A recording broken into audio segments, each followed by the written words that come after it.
Sometimes we spend so much time creating that we don't really get the time to sit back and look at the work that we've done. And it's awesome to be able to sit in a space of contentment and to look at the work that you've done and to be able to then repurpose some of that content can actually lead to surprising results. So I think there's always like a push for new, must create. But the reality is you can already take what you've made and turn that into something new. I love to hear that. And it's such a hard lesson to learn. I mean, I still feel like I'm learning it, right? Where it's like, man, I didn't do enough. I didn't create enough. It's like, yeah, maybe not, but like, just take a break, sit back, kind of like try to, I don't want to say disassociate because that's not a good thing, but like try to maybe like remove yourself from the ego at least, right? And kind of look at like, okay, like, where am I? What am I doing? Who's here? Who's not here? Like, what's like, how do I just kind of observe some of these things that I've created and done just to enjoy them, just to understand them better, just to look at them in a different light instead of just like, that's another deliverable. I crushed it. That's an ongoing cyclical lesson, I think.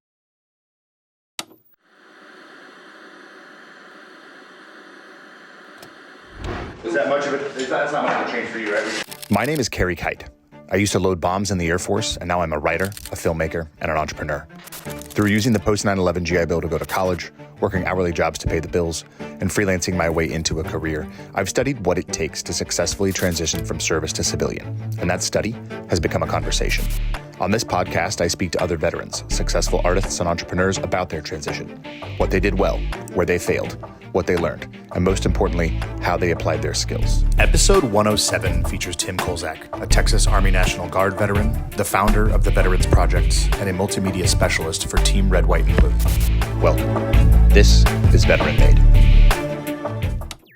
This episode is brought to you by GoPills, a nootropic that gives your brain neurotransmitter support both acutely and over time.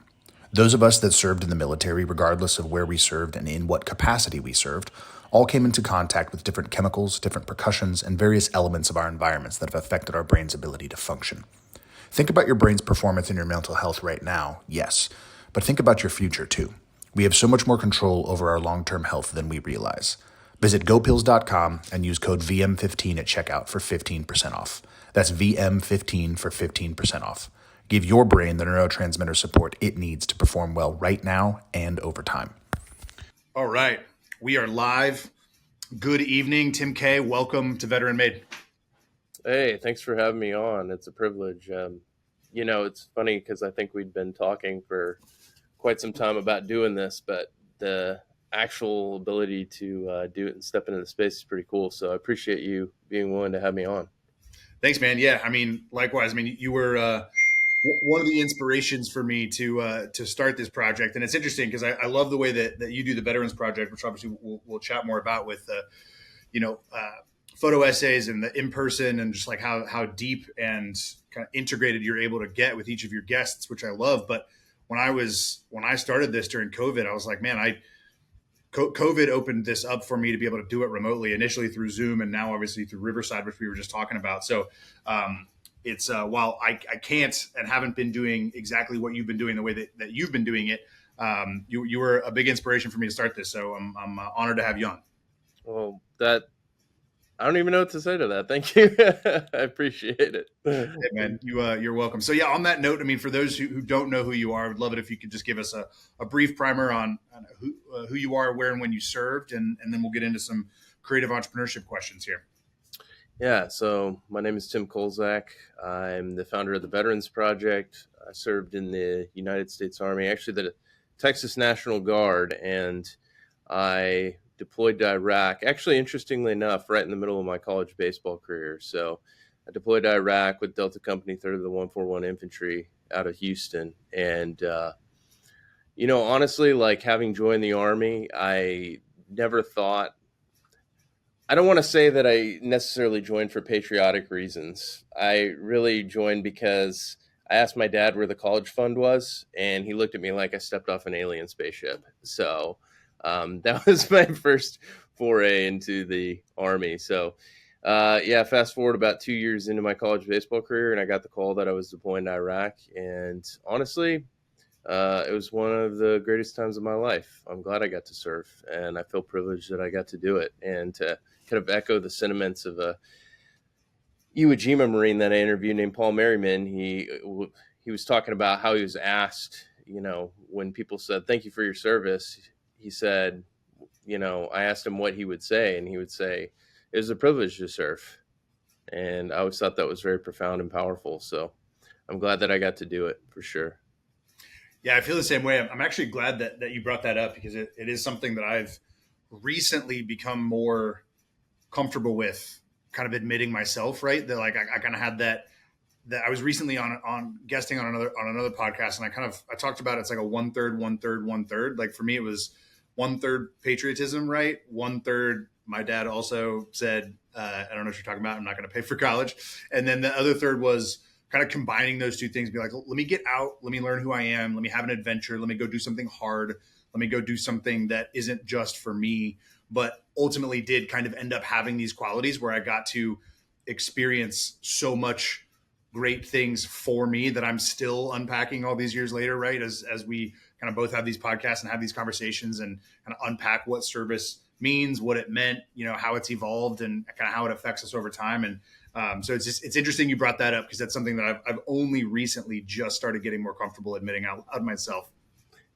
Yeah, it's one of those things where it takes a long time to really think about it. So I get that. I totally understand. And it's funny because I think now, it's been, I don't know, it's 2011 is when I got out. So it's been, 13 years since I was in. So yeah, it's pretty powerful when you think about, like, it's been over a decade since I served, but I was also very glad to get out. So I will say that. Yeah.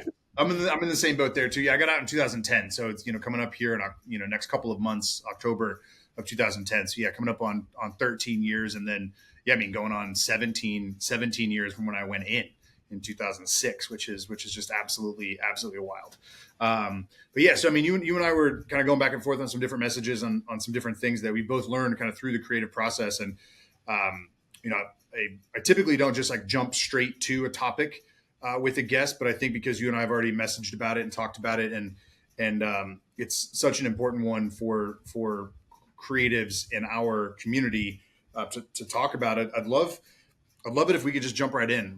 What we were talking about was the idea of kind of like how you identify as a creative, not you personally, but the collective you, like how we identify as a creative and the way that we approach it. Oftentimes we think, especially those of us that are coming out and maybe pursuing either a career or a side hustle in the arts, it's like, well, I'm just going to do the things that I want to do. I'm going to focus on the art that I like. I'm going to go draw this that way. I'm going to go paint this way. I'm going to go make this movie this way because nobody else understands my vision, And I certainly had that mindset going into film school, coming out of the military, right? Where I'm like every good film student is like, I'm going to be the next Tarantino. I'm going to go in and learn how to write my screenplays my way. And then, I'm going to crush it in the industry, and then all of a sudden I get exposed to advertising where there's all these really tight parameters that are put onto the creative process, and then my creative process, and then my production process. And I'm like, holy shit, I've actually learned a ton about the benefit of constraint. So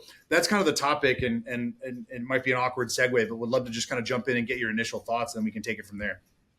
Yeah. Creative stagnancy was death for the Veterans Project. I'll say that.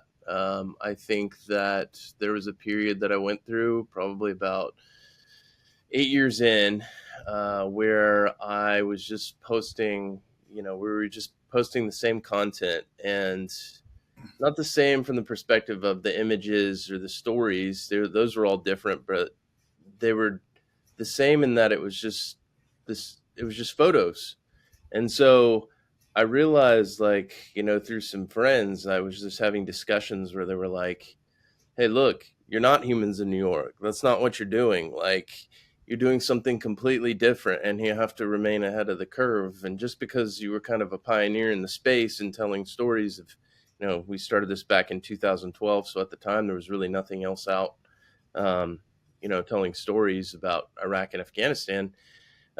Just because you're a pioneer then doesn't mean you're a pioneer now. So that was very humbling. But I realized they were right. And through the process, found, Reels, Instagram Reels, which Instagram Reels have been going on for like 2 years. So I was already behind the curve on that. So I think it's imperative for creatives to realize, like, being put in the bounds of something and thinking that you're stuck is not necessarily the truth. I learned that stepping into a creative agency. I worked for a small creative agency out in College Station.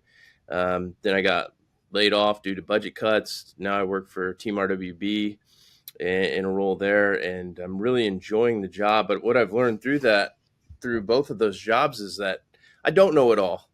And it's okay not to know it all. And having other creatives join alongside you in a team environment can be incredibly humbling. And it's a really eye-opening process when you learn that you don't know it all. And it's also it can be agonizing, I would say, because you've so long you kind of live inside your own echo chamber, and then watching your stuff go out to the market and then not hit as hard as other things, you're just realizing, like, yes, the power is in the individual story and the perspective, but at the same time, like, I'm behind the curve. So it's been very helpful now to be in an environment where I'm working for a nonprofit, and I feel blessed to be in the environment that I'm in. Honestly, like, it's been extremely eye-opening. What was the journey to your first agency like for you? Was that were you pursuing kind of the creative arts as a career and doing the Veterans Project as a means to that end, or was the Veterans Project for you full time and that's what you were doing? And then you what was the transition like into that first kind of agency job? The Veterans Project was full-time work for me. I would say that I just realized after a while, to be honest, I just crashed and burned. Like, I was on the road constantly. I had been at it for like 10 years. I was traveling close to 75,000 miles a year on the road in my vehicle. And I just realized, like, one day, like, I want to have a family. One day I want to get married. One day I want to do all those things. And so you realize, like, you can't hold that type of speed and intensity when you're attacking an objective for forever. So it was eye-opening. And what's interesting is I did a story on a veteran named Chris Thompson, who's a former Green Beret. He's actually a really good friend of mine now. He lives out in College Station. And through telling his story, I found an agency out in College Station, and I walked in. I remember walking into this agency, and there was a picture of Barney Fife on the wall from the Andy Griffith Show. And I was like, oh, I want to work there. Like, that looks like a cool place to work. Because I'd always enjoyed the Andy Griffith Show. So ended up working there, had very little video experience. I had basically used like Final Cut Pro in college and, Logic and different Apple software, but I didn't know much. I maybe knew a lot more back then, but fast forward like 12 years and you realize how much you don't know. So stepping in as a video editor, they kind of took a chance on me because they loved the edge of the Veterans Project. So fast forward like 7 months later at this creative agency, and I had been learning, Adobe Premiere for 7 months, and, to the point where I actually was able to help win us one of our contracts at the agency. So that was eye-opening and an incredible experience. And through all that, and this is probably the broader message that maybe an audience would want to hear, and individuals might want to hear, is that stepping out of your comfort zone and into something new can be incredibly uncomfortable, but also is so imperative to growth. Because in that space, I learned that I actually loved video editing. I love creating in that way. So it was eye-opening for sure. What as you sought that opportunity, how comfortable were you moving into a zone of discomfort?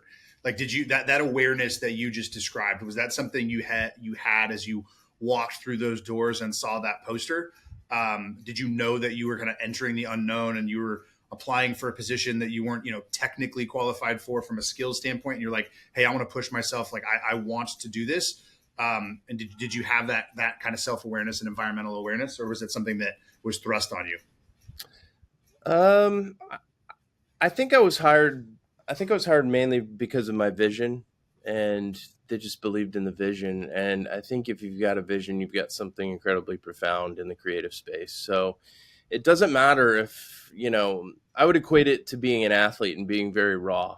Like Yeah. when somebody says someone's got raw skills and they step into that environment, they're able to take those raw skills and then maybe become the best at their craft, become the best at what they do. So I'm not saying I'm the best at what I do by any means, but like getting to step in that space and having a vision for what I was crafting was incredibly, it was enlivening. It was a powerful process. So yeah, I didn't walk through the door knowing that I would be good at that thing, but I had a very good work ethic that had been instilled in me by my father, and I knew it was something that I needed to do. And so no matter what the case, what I was editing, I knew that was something that was inside of me. It was, God's fingerprint that he gave me. So I believe that that's what I'm supposed to do is create.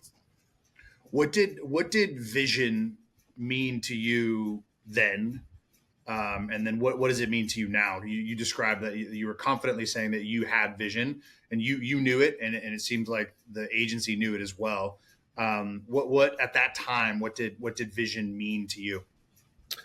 Vision meant to me, it was believing in the individual story. I think that when you look at the scope of storytelling, it's not just about it's not just about the individual. It's about the greater collective. It's about the stories we tell. So being able to bring these veterans in the scope with the Veterans Project was powerful because you're able to really get a perspective that otherwise you might not know. And that story is not a veteran's story. It's a human story.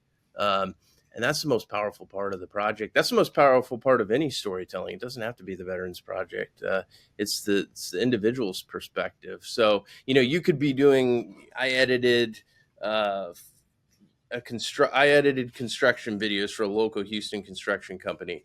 But within the scope of that, I was always pushing for the individual, for the worker's story. That was incredibly impactful. So I think getting to tell stories in that perspective while remaining within the confines of the agency and the things that they have to do to get new contracts actually made me a better creator. What was it like for you to kind of take that understanding of the creative process and then displace it onto a new set of skills as you were describing? It's funny as you described that because I remember in high school I took like graphic design, 8 times, 4 of them was like independent study because I took drawing and painting and, kind of did all of the fine arts and then kind of really gravitated towards Photoshop and not Illustrator at the time, but like Photoshop. And so then I remember, taking that class as an independent study multiple times and then got out, graduated high school, joined the military. I wrote a lot in the military, but I didn't really use those software programs. And I got out 4 years later and I opened up Photoshop and it's just completely changed, right? From like what it was like that skill set that I had wasn't there. So for you, as you have this good understanding of vision and kind of where you fit, where the story fits, what the parameters are, and kind of like who and what is the focus of the story. What was it like to just sit down and get technical with Premiere and to learn how to video edit? Like, how did that stretch you? Do we have 6 days for this interview? I think it's an interesting question, right? Because we as a community, kind of regardless of what branch and what MOS and what capacity, like we all did intense things in difficult environments, right? That's where we're comfortable. We're uncomfortable when it's intense. We're uncomfortable when it's difficult, or we're comfortable when it's intense. We're comfortable when we're doing difficult things that we know how to do, that we've been trained how to do, where there's, somebody who outranks us that is leading us to do that. But when we get put into an environment like the arts, especially in commercial advertising, where you're like, hey man, I hired you because I believe in you. I'm not going to teach you how to do this. You have to learn how to do this. Like that is a difficulty that is really hard for us to overcome. Yes, that's absolutely true. One of the things that we did at the agency is we operated under this system called the Entrepreneurial Operating System. And I can't remember the name of the book, but we had to read this book when we first got there. And anyways, it was really about stepping into the space of comfort by yourself and learning how to take on those day-to-day tasks on your own. So not seeking, obviously I still had a supervisor, but I had to move within the scope of my work as an artist and step out into all these periods of discomfort, because when you're learning Premiere, there are so many points where you're like, I don't know this thing. So like what that looked like for me was sitting down and watching YouTube videos for half a day so that I could catch up. And it was really it was mind blowing. I mean, the process was like very tough at first, but I found a real love through that. I found a real love for creating in video and in that space. And so I don't want to call myself a great editor by any means, but when you have vision, I think you can create within that craft. And those tools are just tools. I mean, I know people that use DaVinci. I know people that use Premiere. I know people that, use Final Cut Pro X or whatever it's called now on Apple. But I think that the tool is just the means to get through the vision. So, yeah, a lot of those technicals are, I mean, if I explained everything on this video, I'm sure all the viewers would fall asleep. And, but it was really, really, powerful. And I do actually love using Premiere now. So it's cool. Yeah, but you touched on an interesting aspect of the workflow, right? And I am not an editor. I've edited some short films that we've made to, because to be scrappy, right? And like I've directed enough and I've worked with editors enough to kind of have a broad understanding. And if it's something that's a little bit longer form and not as cutty and not as dynamic, I feel comfortable. But anytime that I use Premiere for something, and even the rest of the Adobe suite, like I know that I'm gonna have to buffer some time to say like, all right, I'm gonna have to go on YouTube. I'm gonna have to go on Reddit. I'm gonna have two windows open, right? The one on the left that I'm working out of and the one on the right that I'm learning out of. And like that really slows me down. And I struggled for a long time thinking that I wasn't being productive that day. You described having half a day of watching YouTube videos, which, if we told our parents like, hey, what'd you do at work today? I watched YouTube videos for half a day. They'd be like, oh gosh, darn it. That's why I didn't want you to play video games when you were growing up. I knew this was going to happen. It's like, no, like we have that weird kind of cultural training to say like, no, and especially coming out of the military, right? Where you're like, no, in order to be productive, you had to get so much done in one full 12-hour shift or, whatever your MOS is. And it's like, well, no, actually, I need to slow down and really learn. And I need to like work both sides of my brain. And I need to take the time to learn from somebody else who's been doing this while I was doing something else, and then apply it and then fail and then apply it and fail and then apply it. And, oh, I figured it out. And then the worst part is you talk to somebody a week later. They're like, oh, you didn't have to do all that. All you had to do is this. And like, oh, yeah. That's called being a video editor. Yep. Yeah. What did you learn? So Veterans Project was a solo effort at the time, right? What did you learn going from team environment in the military to solopreneur, creative entrepreneur with the Veterans Project, and then jumping onto a team at an agency with multiple stakeholders and teammates that you needed to either report to or work with and collaborate with? What was it like to go from the solopreneur to working at a company? I mean, I would describe myself as one word after coming off the road, and that would be feral. I was making it work, I was living out of a travel trailer, driving my truck around to different environments like Idaho, Montana, Wyoming, and getting to share these incredible perspectives of people like Micah Fink, who started Heroes and Horses, and Tulsi Gabbard, who ran for president and or at least was going to be a nominee. And and I got to tell all these stories in this space over that time. Alfred Hawes, I always say that I'm going to talk about him every time that I get a chance. I told his daughter that. And so Bataan Death March veteran, Logan, New Mexico, out in the middle of farm country, and so traveling like that for so long.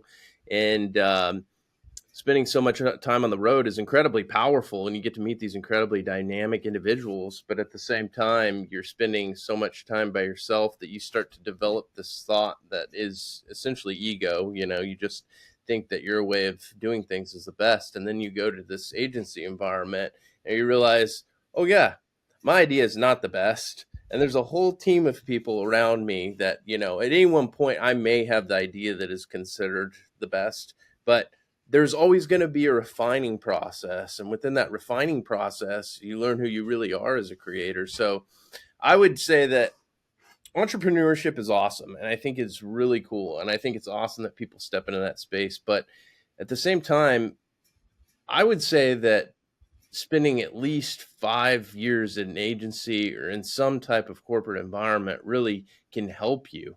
I think it can teach you a lot about who you are. And I think through that refining process, it's not like the sexy message, right? Like saying this, but it's just true. It's like that refining process is really important in becoming creative. So stepping into an agency was actually really cool. And, becoming a media director was just a whole different format. I had a small team of 2 very capable women on my team. And it was just really interesting because I'd been out on the road for so long, kind of functioning by myself. And then all of a sudden you're expecting to you're having to learn leadership, and you're having to learn how to step into a role as a leader. So it was an interesting process for sure.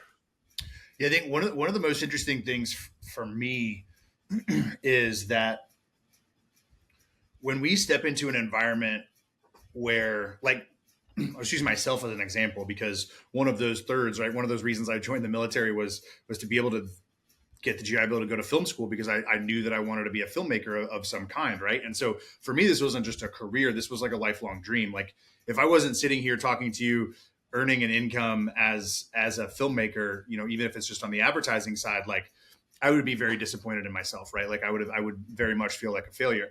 And so for me, it was like, no, I wanted to get into this environment, succeed, learn as much as I can, and kind of get here. So one of the things that I realized very quickly is, while I was doing other, I only served for 4 years, right? So this is probably more applicable to folks that serve longer, but it's like, while I was deployed, during the GWAT, they were learning this trade. They were learning this craft. Like, it's only possible for me to step into this environment, to step into this industry, to do this thing that I want to do, because there's other people that did things that I haven't done yet while I was doing something else, right? And that something else just happened to be military service. But it's a really interesting thing for us to need to do, to step away from ourselves a little bit and say, okay, I'm older, I have more life experience, I have more work experience, I have more travel experience, I have more of all these things, but these 2 junior editors actually have more time in service doing this job than I do. So, like, what can I learn from them? Yeah, that's absolutely true. And I think, stepping out of the military, I think it's a lot about the intangibles. I think those are so important. It's about showing up on time and having a hard work ethic and being willing to go the extra mile. When I first stepped in the agency environment, I was doing 70, 80-hour weeks, and that was extremely common for me. And, there were a lot of hard workers at the agency, so I don't want to knock any of them, but I was, pulling almost double hours on what everybody else was doing. So I realized that that's what it took to learn the scope of what I wanted to do. So if you may have people in those environments that are incredibly talented, they have vision, but do they have the work ethic that you do? And I think that's the incredible thing that the military, at least when I was in, taught. I don't know so much nowadays how it is, but I know now, back then, those are a lot of the critical life skills that I learned into stepping in the space. And that's what helped embolden my vision. It didn't take away from my vision, it emboldened it. So I think people that step into that space need to realize, like, that work ethic was instilled on you for a reason. And you could be a trash collector, you could be a construction worker, you can be working in business administration. Whatever you do, you can take those intangible skills and really use those to impart. And in the creative scope of what I do, and being a creator, I think everyone's a creative. I think everyone has a fingerprint of artistry within. So I know for me, that work ethic was incredibly impactful, and it's still to this day something that I take pride in, is working very hard to do everything that I do. Yeah, I love that. One thing, kind of more on the corporate side, that I've always heard is this idea of being a culture fit at an organization, right? And especially as these military veterans transition out now, like my generation, the senior enlisted guys that are getting ready to retire. I'm like, man, if I'd have stayed in, I'd be retiring right now. That's wild to think. E8s and E9s actually aren't as old as I thought they were back when I was as an E2. But this idea of being a culture fit, I think is the wrong way. It's what you're describing, which is to be a culture add. Like, what are you going to bring to the organization? And, as you were just describing, it's like, well, work ethic. Okay, well, how do I apply my work ethic? Well, work ethic isn't just hard charging, working the double time and working your way up the chain of command. It's actually leading across the chain of command, leading down the chain of command, swallowing your pride and asking for help from somebody who's younger than you but knows something more than you do. Like, that work ethic that we have is not just one that goes forward and goes upward. It actually, if we let it, it can permeate and go kind of like all around us, and we can bring that as an addition to the culture rather than just kind of fitting within the culture. I couldn't have said it better myself. That's so true. Yeah. What was the transition like for you from that agency to Team Red, White, and Blue? You mentioned getting laid off to budget cuts. That's obviously, in this economy, something that a lot of folks have experienced and are experiencing, for better or for worse. What was that experience like for you? It was incredibly hard. I mean, getting laid off is never a good feeling, and I think, I think that I had never been laid off before, but I remember that I found out, I had looked on the Team Red, White, and Blue website, and I had realized that there was no media director position, and I was a media director at this agency. So I thought, well, there's a position. So I think this can apply across the board. I think a lot of people kind of limit themselves to the thought that, well, I got my degree in this, or I learned this trade growing up, and now I need to do this. But I would say that go out and look at the brands that you love the most, and then carve out the position for yourself. So I saw that position and I thought, well, I'm going to send Mike Irwin an email, who's the founder of Team Red, White, and Blue. And I had actually done a project on him many years ago. So that network, that whole statement of your network is your net worth is absolutely true.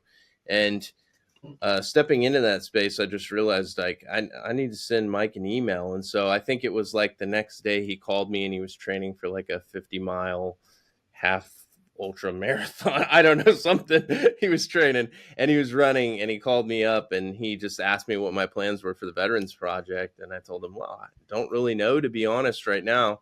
But he really respected the work that I'd done over the years, and he also saw my vision and thought that it was important for Team Red, White, and Blue. And I don't want to make this all about myself. I have an incredible team that I work with, and a lot of very creative women on my team that are just, really awoken a part of my creativity that I sometimes didn't even know existed. So it's been an incredible process, and the interview process was extremely stringent. I think there were 3 interviews, and I had like 2 or 3 people on each interview. So they were tough interviews, but it was really cool because, in kind of a move of serendipity, I just saw so many connections that had formed across the quilt of the work that I'd done over time. And I believe that God really guided me into this position. So I feel very grateful for it, and I really enjoy the work. And I think that the message that I would put out there to anybody in that creative space is realize that not every day is going to be a great day. Like, not every day you're above ground is a great day, but not every day that you create is just going to be all excitement and wonderful things. It's a lot of hard work.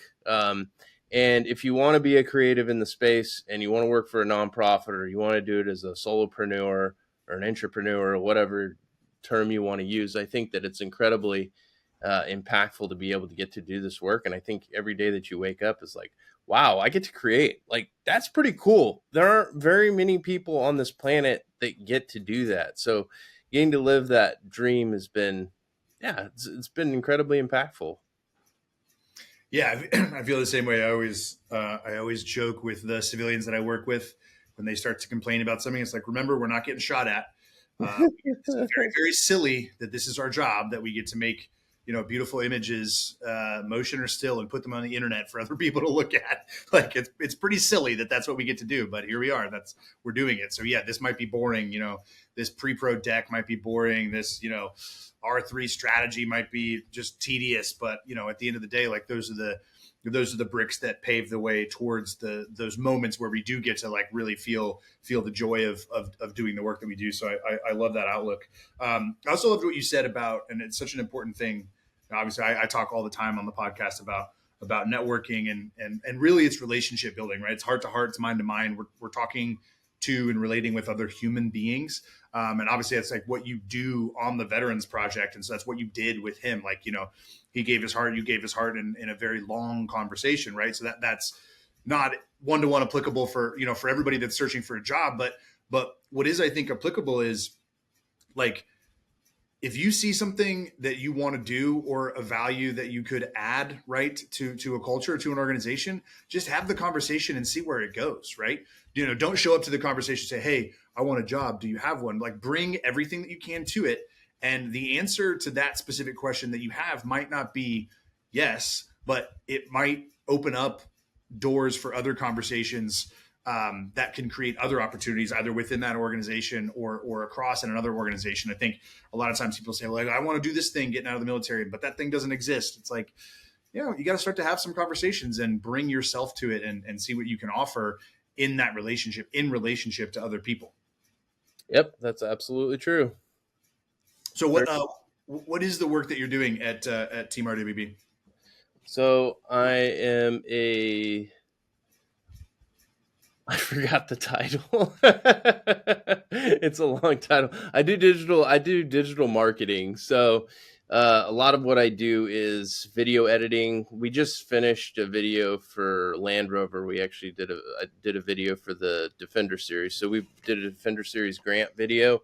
And so I was editing a lot of the footage for the Olympia, the Eagle Expedition. We call it Eagle Expedition. So veterans go out on these long journeys that we send them out on, and then for like 3 or 4 days, and they just rediscover themselves in nature. And it was a really incredibly impactful edit. And so I did that over about 55 hours in a week. I think it might have been like 48, something like that, actually. But it was a lot of video that week, and I enjoyed every bit. Like, I was editing like 8 hours a day, and it was just awesome. And then a lot of the other work is social media. So a lot of social media writing, preparing short form, Instagram posts, reels, a lot of that. So it's just constantly being challenged. And on a day-to-day basis, our mission changes. So that's probably one of my favorite parts of the work is, like, I love sitting down and doing short form and long form editing, but it's really cool that I have to adapt every single day and meet the needs of whatever mission that is set out in front of me. So it's a pretty awesome job. Is all the creative and production in-house at TeamRWB? Or are you only working with other stakeholders in the organization, or do you have like outside directors and production companies and stuff that come in? There's outside production companies as well. We actually have one of our team members. She's married to someone who works for an agency out in Michigan called Pluto, and they do incredible work. I mean, the stuff that he does is like off the chain. Like, I don't even understand some of the stuff I'm seeing. A lot of CGI and work like that. So it's pretty incredible. Some of the people that we've brought in and some of the relationships that we've formed are awesome, and well before my time. I mean, I haven't been here for very long, so there's still a lot that I'm learning, but it's been really cool to watch. So I look forward to actually doing some of the video myself and filming some of the stuff myself, but it is cool to have outside organizations that we bring in and get to edit their stuff, because that means I don't have to go on the road as much as I used to, which is can be a good thing. That's actually, that was actually going to be my next question was if how much you miss the road and how much you miss traveling and kind of how much, if you do, and if so, how much you miss those days and opportunities to kind of work just by yourself, like on your own thing, or if there's some mix now. Yeah, I miss certain aspects of the road for sure. Like I miss being out in the mountains in Idaho. I miss snowboarding in Colorado. I miss the individual perspectives and the lives that were impacted and all that time. But as far as like the actual road, it was an extremely strenuous lifestyle. And for so long, I believe that I had the drive and desire inside of me to do it for so long, but eventually the gas runs out. And so it's been good to find a more permanent home in Texas and get back to my roots. So but yeah, as far as missing it, yeah, I mean, I got to travel, I got to go everywhere besides Alaska. So I've been to every state multiple times over. I could probably show you where the local sports bar is in lower in some small town in lower Alabama. I've gotten to do some incredible things over the years. So it's okay to have those memories and be excited about those memories. But at the same time, I think moving forward, it's just, I've found a really cool home in TeamRWB, and I still get to do the Veterans Project. Like we're repurposing a lot of old content now.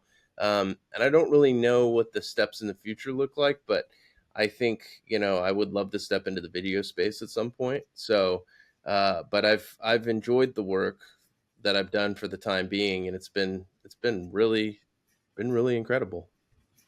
That's awesome. Anything you're open to chatting about in terms of the Veterans Project and what repurposing could look like, or next steps there, or are you are any other side, like kind of personal projects that you're, well, because one thing I loved about working in agencies, and obviously now my wife and I run this production company, Veteran Made now. But one thing I really loved about working at the agencies when I was there was like I had the work that I did with the time there, and then I was able to kind of carve out some side projects, and we did some short films and we did some different things, and the podcast turned into it. But what do you have going on the side? Are you doing anything on the side?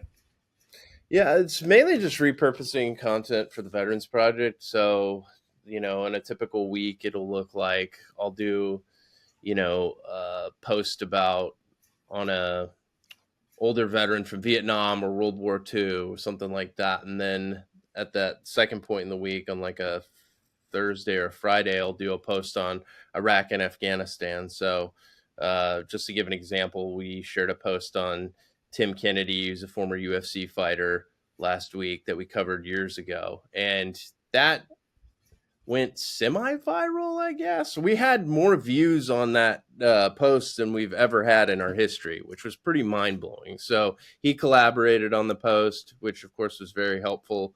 But I think that's a great lesson to creatives, is like, sometimes we spend so much time creating that we don't really get the time to sit back and look at the work that we've done. And it's awesome to be able to sit in a space of contentment and to look at the work that you've done, and to be able to then repurpose some of that content can actually lead to surprising results. So I think there's always like a push for new, must create.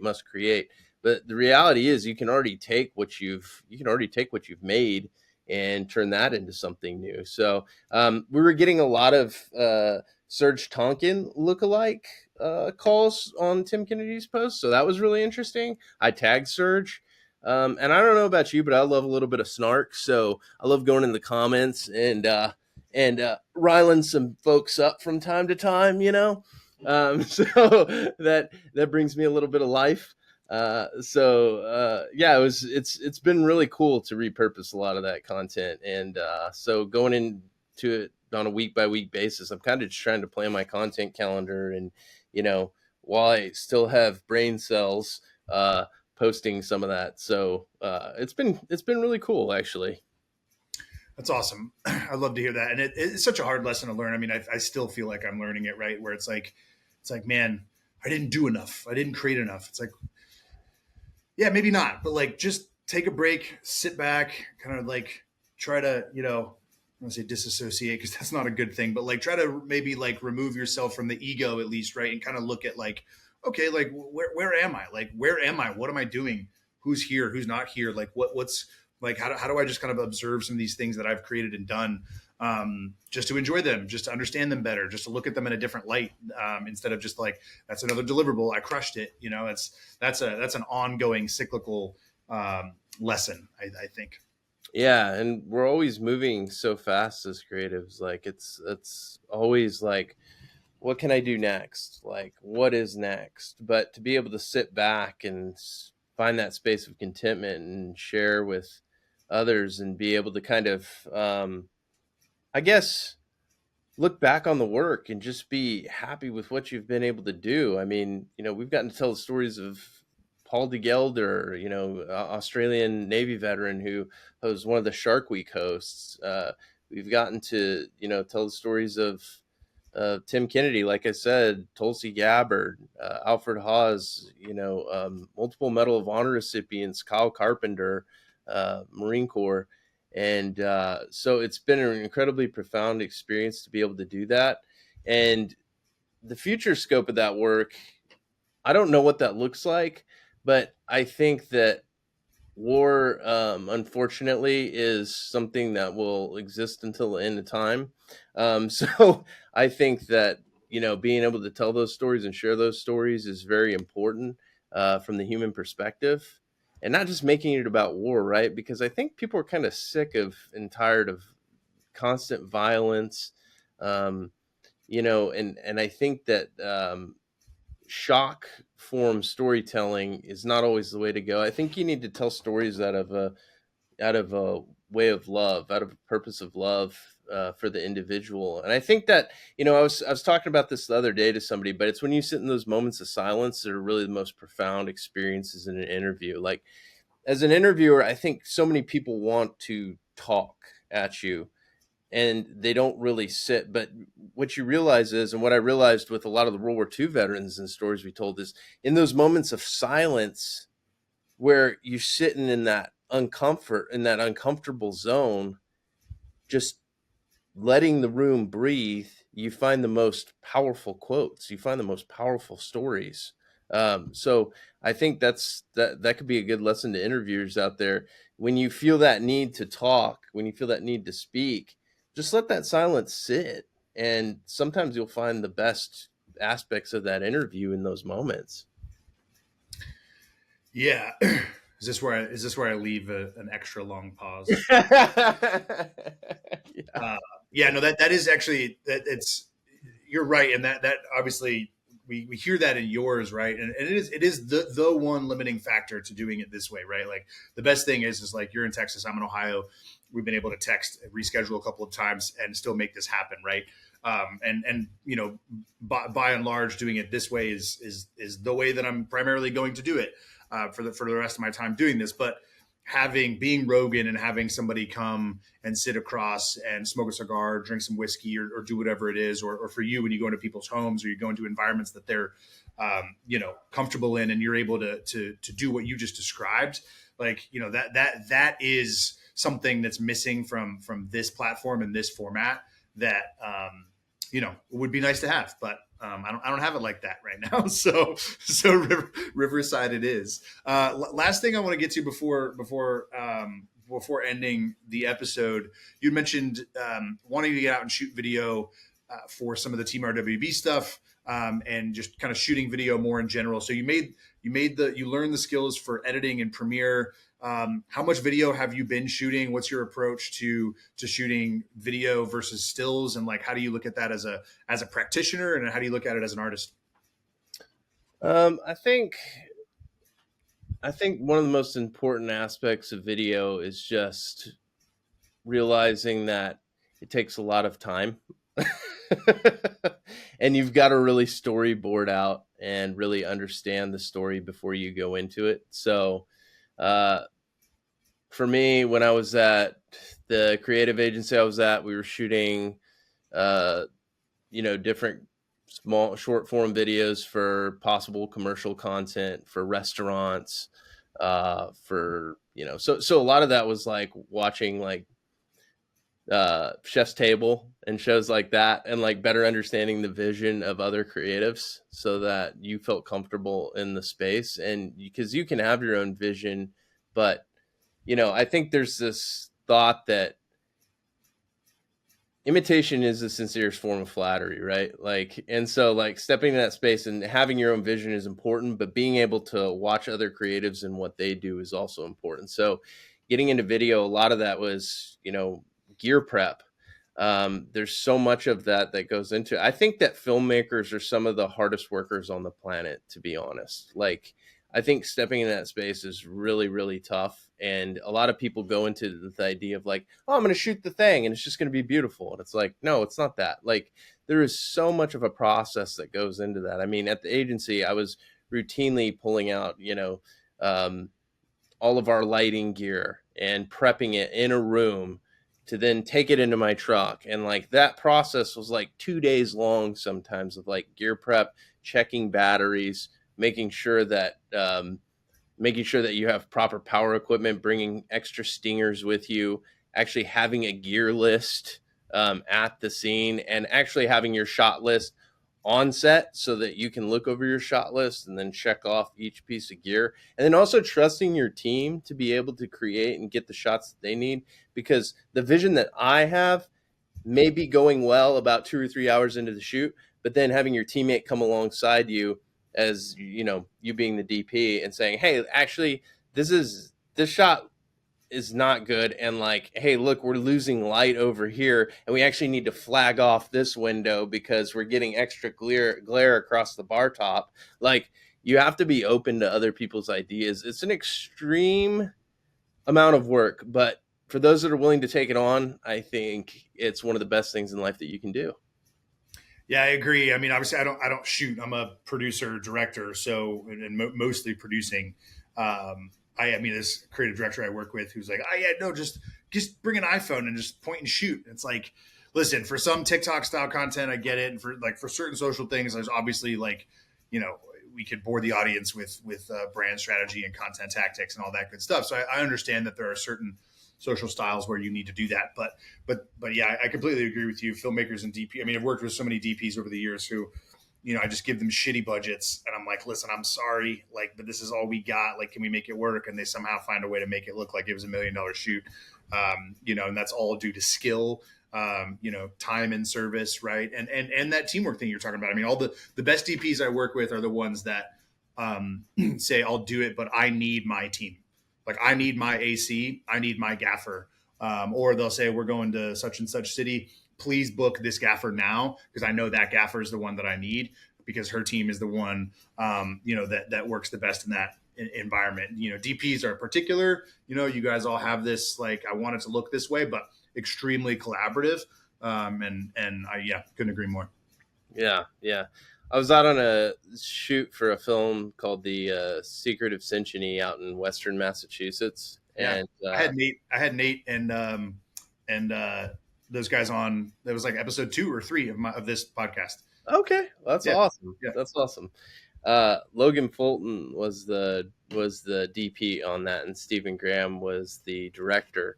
Yep. And I remember being in that environment, and Logan was very insistent on having his crew, and Stephen ended up getting him a guy that was local named Matt Frazier. And Logan would probably tell you this himself, so it's not like I'm sharing anything that he wouldn't want shared. But at the time, he was very closed off to the idea of bringing someone external to the crew in.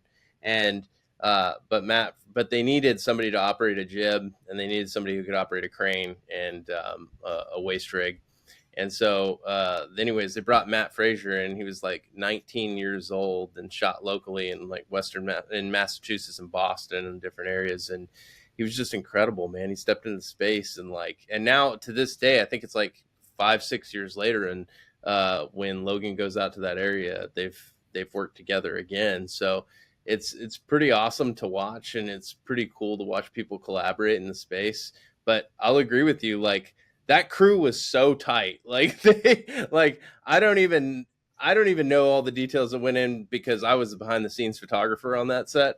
But there was so much going on and so much internal communication that I just didn't even understand. But that crew knew each other so well, and you could just tell that they were doing it out of a real love and passion for the craft. So it was really cool to watch. Yeah, it's super great. Yeah, I love the way Nate talked about it when they talked about, as I had him and Steve on, and they were talking about making the film. And one of the things that Nate talked about is something that I learned very early coming out of film school. I went straight to LA and did some stuff, in Burbank and like on sets and things like that. But I went with the crew when I was first AD, and I went and we shot a ultra low budget horror film on location on the southern tip of Illinois. And dude, it felt like a deployment. Like it felt like a deployment.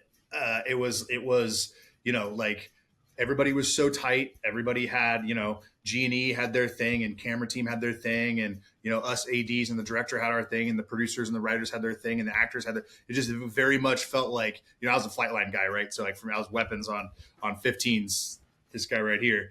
And so it's like, for me, it was like, oh, there's the crew chiefs, there's the avionics troops, there's the weapons troops, there's the engines troops, there's the, all these different things. I'm like, man, oh yeah, this is where I'm supposed to be. I'm supposed to be on film sets. I'm supposed to be a filmmaker because like I did not know, bridging the gap from wanting lifelong dream to be a filmmaker. I did not know that experience in the military would teach me so much about what it was like to just be on a film set. I look back and I'm like, if I wouldn't have had the deployment experience, would I really understand just how awesome this is? I don't know.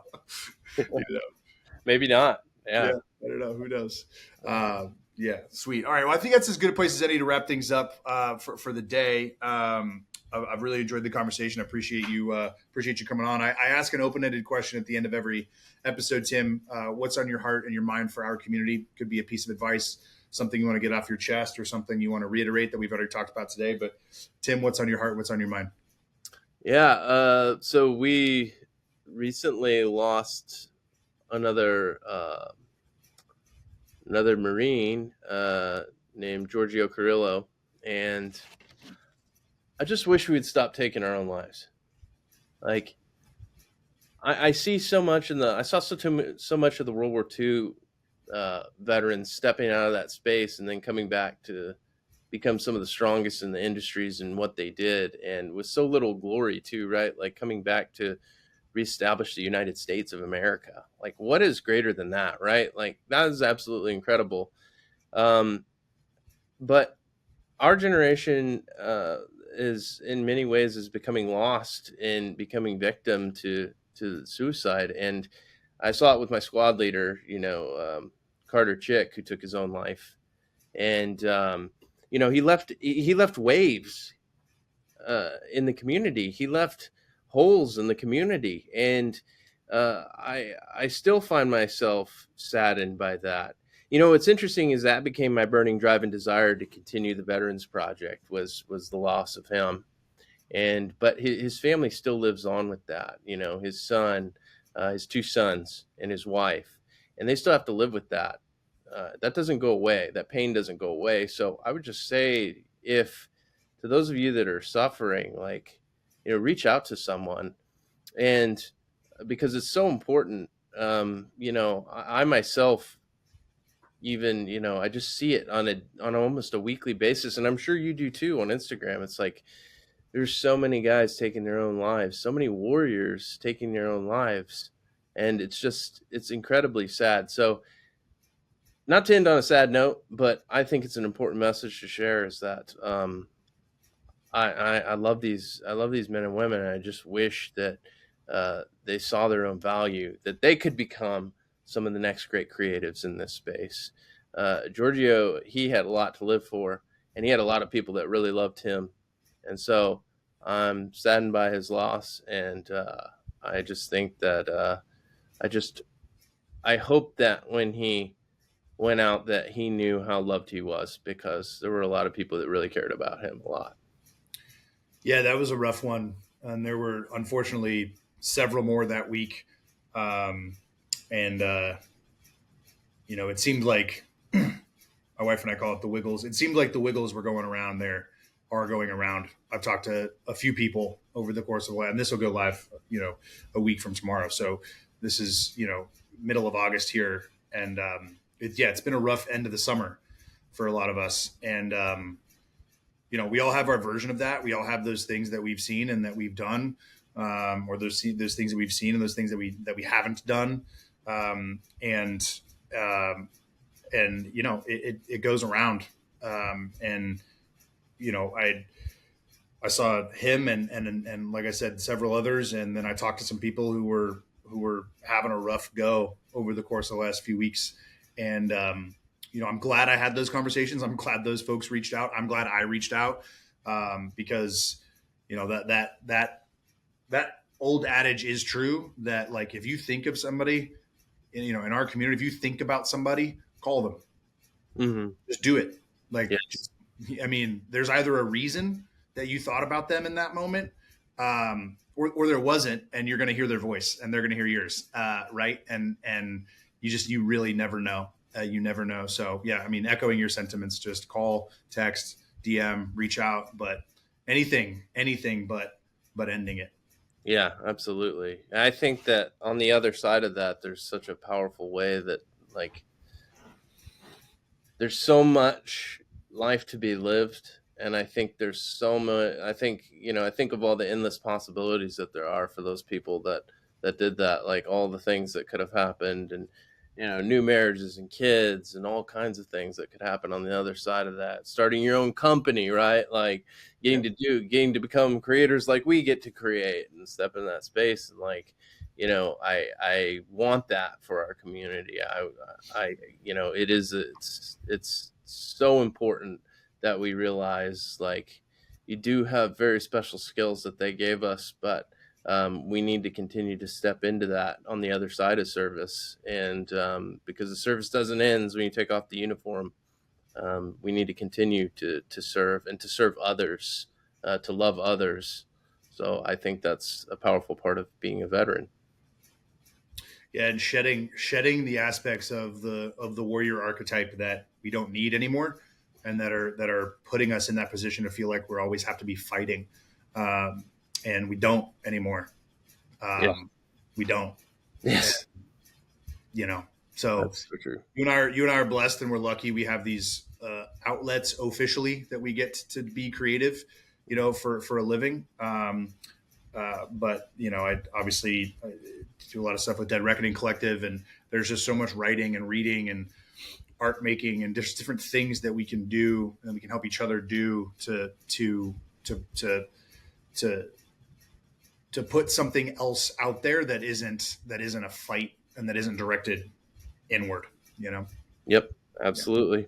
Yeah.